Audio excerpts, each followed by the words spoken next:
Continuing on the two boats, and the reason why it was like, here's the message, man, for people watching. Like, you know, not saying people can't do it on their own, you know, Yeah. and not saying that every business, your wife or your husband needs to be a partner, you know, but I do believe in Moses needed Aaron, you know. Then people are like, what about Jesus? Well, Jesus needed John the Baptist.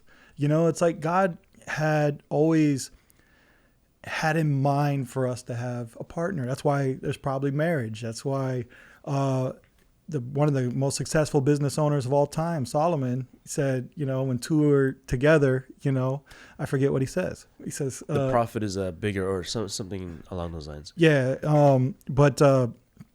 yeah,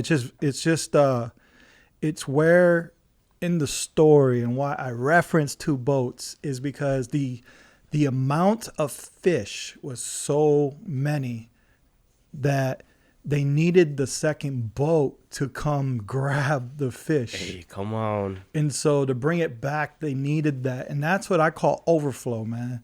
Is like, and, you know, a lot of people, you know, look at overflow or think of it as this like super blessing in your life. I've heard it preached from prosperity preachers about, hey, overflow. If you do this, this, and this, like it's a process to get overflow. But the word overflow, I used to not really like saying it because of that context, you know. Yeah. But if I were to like share what it means in the sense and the context of the two boats, and what it means to me is like, God says that he gives to a cheerful giver.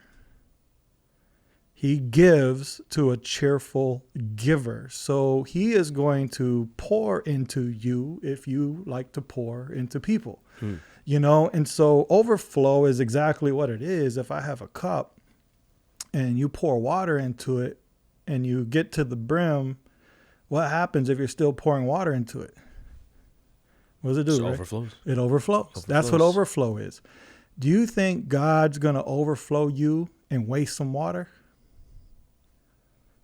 Answer that, right? No. Yeah. So when we think of overflow as a selfish, personal survival thing, or success, or overblessing, God's not going to do that, man. Yeah. I'm going to tell you straight up, God's not going to overflow you and waste water. He stewards, man. Let's go.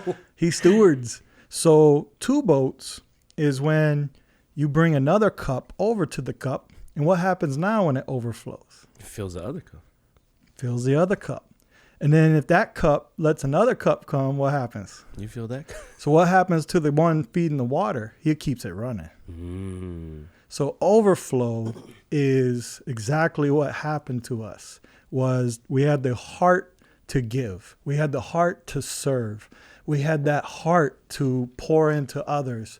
And when I brought Tiffany on, that was the whole juncture of that time in our business and our lives. Was God was saying, Richie, I want to overflow you, but I can't do it unless you bring the second boat next to you.